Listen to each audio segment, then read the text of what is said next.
Hey everybody, this is H220 here.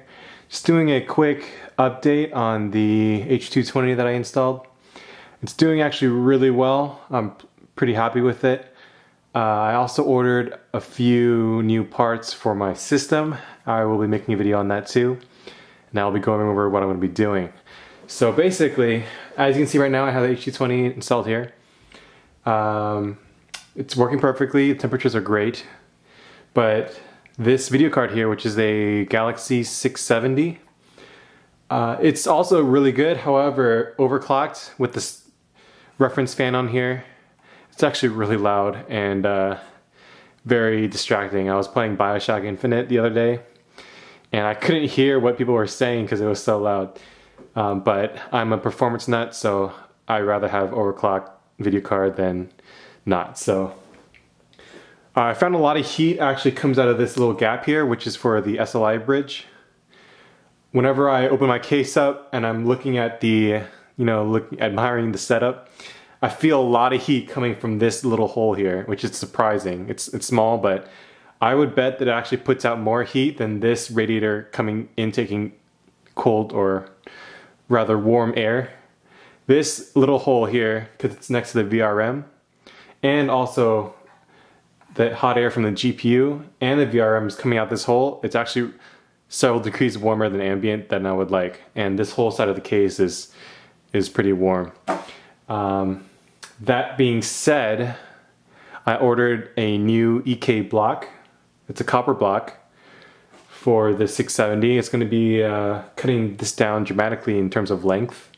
It's going to be about up to where these power cords are. I'm sure you guys seen, some of you have seen the reference 670 PCB. It's actually 6 inches, under 7 inches long, so it's actually pretty short, which is, it might look a little dinky, but surprising that my 5850 is like 10 inches, and this is almost half that size, and it's double the power, pretty much. It's pretty impressive. So anyway, as you can see, I moved the hard drives here, added a 200mm fan from Cooler Master, my old HFF 922. The 200mm fan in that fits here perfectly and has a lot more airflow. Plus, it's actually not as noisy as the stock Corsair fan. The stock Corsair fan has this annoying buzz, and I just got rid of that because it's just kind of annoying. So this blows a lot more air through and actually does cool this hard drive cage really well. I had this fan off at one point, or too low. It was at too low to spin on my fan controller. This cage was pretty warm to the touch. With this, even at like the lowest temperature, lowest fan speed that works, this is actually cool to the touch. So that little bit of airflow works great for hard drives. So keep that in mind. So basically, my plans are water cool this. I am going to have some swivel barbs pointing up. I'll have the radiator pulling water from the reservoir / radiator down into the top, which is the intake of the pump, inlet of the pump. Come out, and I ordered an AlphaCool 120mm radiator, which I hope will fit here. I did some test measurements with my old H50. It will appear to fit. The AlphaCool radiator is a little bit thicker, but I'm hoping that 3mm width isn't going to really make a difference. So it's going to come out the block into the radiator, out the radiator into the GPU, and then through the GPU block, and then back up into the radiator here, which acts as the reservoir. So that's my plan. I'm going to go with white tubing and black fittings, Swiftech compression fittings mainly, and make it all look pretty neat. I think I'll have a black and white theme. Only problem is my RAM is like bright red, but it is what it is. I got this gear for pretty cheap, so I have no complaints about that. So anyway, that's it for terms of upgrades. I'm expecting the parts in a few days. It's supposed to be coming by Friday. Today is Tuesday. Coming from Performance PCs. It'll be my first water cooling mod ever. So you guys get to see my failings hopefully me succeeding in water cooling this and expanding this H220, which I'm really excited about. This really unleash this and use it for what it's designed for, which is modification. And other than that, it's been perfectly fine. Next topic on the agenda, I've gotten questions about this, and I guess it's time to really explain versus commenting and responding to several comments on YouTube. People have been asking why I put my fans as an intake at the top, and ask, hey, isn't that going to increase the heat up the components inside the computer? Well, here's my response to that. First of all, the 600T has very little space up here, as you can tell. I managed to get this single fan here by zip tying it because my RAM for one here is too tall. There's already zero space up here for a fan. As you can see, the fan extends well below the top of my motherboard. The top of the motherboard is back up here, right against the top of this radiator. So that's one reason. And most of you will agree that a fan pushing through a radiator will result in better temps. And unfortunately, the only place for fans with a radiator mounted up here is at the top. And I would rather have fans pushing in from the top, to be honest, than pulling air from the bottom. Number one, because of this. I already mentioned that this exhausts a lot of hot air. More so than this, actually, I would say. This actually runs cooler than my GPU sometimes because it's overclocked and it's running the reference cooler. This maybe reaches 70, maybe, or maybe a little over 70 now that I have the Swiftech fans up here, not the GTs. This reaches 70 pretty much almost immediately, and for it to be dissipating heat through such a small little area with a small fan, it's going to be producing a lot of hot air coming out, and a lot of that hot air comes out of this hole, surprisingly. I was surprised.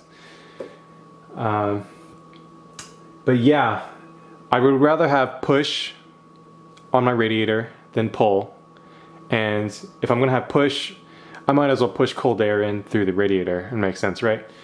I mean, this is going to be, this little whole area in this general vicinity is warm.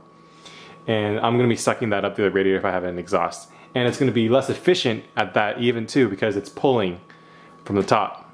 Or it's pulling air through the radiator because the fans are mounted at the top. So I'm left with a choice of pushing cold air through the radiator and exhausting the air out the back, or pulling warm air from my GPU inefficiently through the top in a pull configuration. So there you go, there's one of my explanations. And I think of this logically as two separate sections of the case.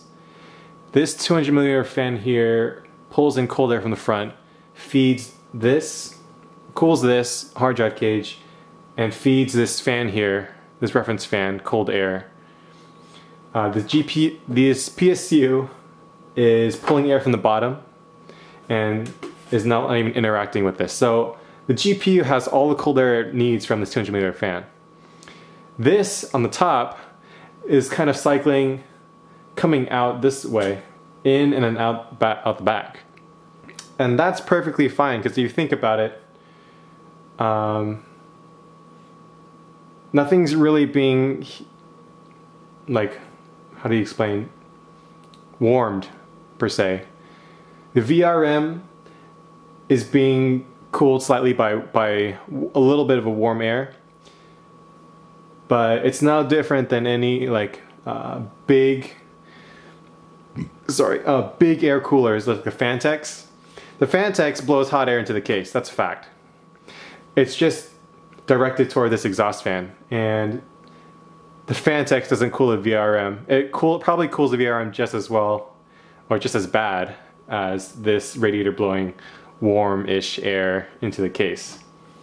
All that air, anyway, is exhausted out the back, and that's not too different than a big air cooler. Either pushing air around that around the case, moderately cooling the VRMs, not that much. Bigger coolers don't have that capability, I would say, either. But yeah, with the 600T, I'm just not given a lot of choices.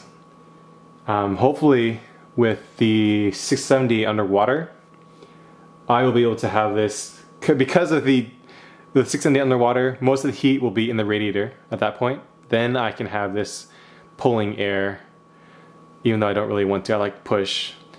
I will have this radiator back here definitely exhausting air out the back. So that's something yet to be decided. I can always change the fan orientation, it's not a big deal. But yeah, those are pretty much my reasons for having the radiator intaking air. Number one, it's like the only option, like real option if I really want a performance. Two, it's not that hot. To be honest, if you put your hand on it here, I would say it's even 2 to 3 degrees hotter than ambient. It's really not that hot. I don't think people really mind it being that hot. And plus, there's the other thing of what exactly isn't being cooled here. GPU is cool. It's got its own heat sink, it's blowing hot air at the back and kind of out of this port. Hard drives are fine. CPU is cooled. RAM, not overclocked. That has heat spreaders on it, and which many people debate if it's even necessary. VRM, maybe the VRM, but that's not going to be any cooler in a big air system, because the big air cooler isn't blowing cold air at it, it's blowing warm air from, just being in the vicinity of it. So that's really, I mean, what left is there that's being baked, quote unquote? Nothing is overheating in this setup. CPU's perfectly fine being like that. Hot air, whatever hot air is here is not affecting the CPU at all, and it's being pulled out the back. GeForce, the 670 doesn't really care. It's already pushing hot air into the case already, and pushing hot air out the back. PSC doesn't care. It's not even pulling air at all from here. It's pulling air from the bottom.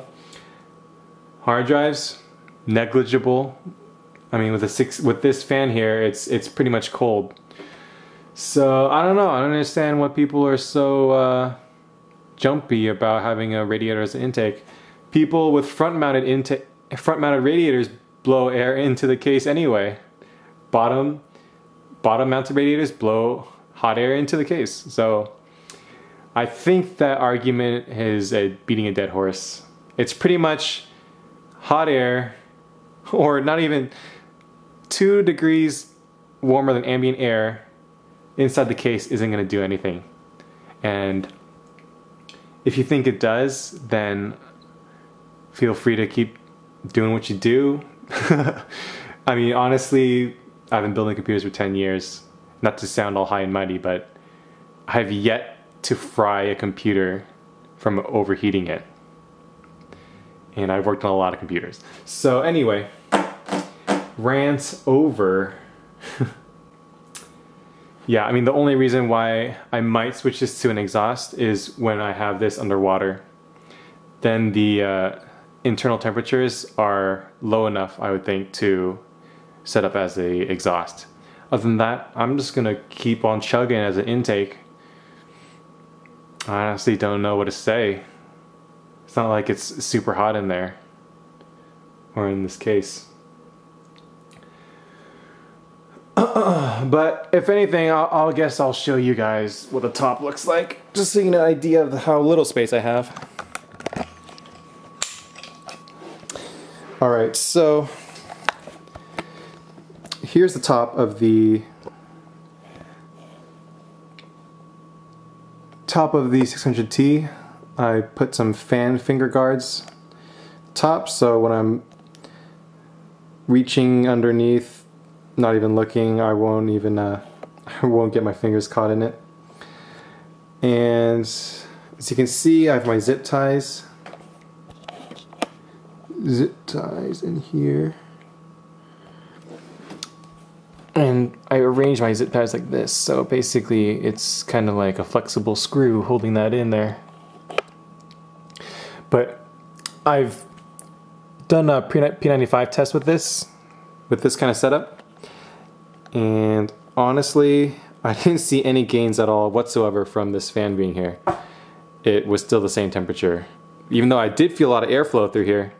But no, unfortunately, not a lot of gains in terms of temperature, and the airflow wasn't that warm. Or wasn't that warm.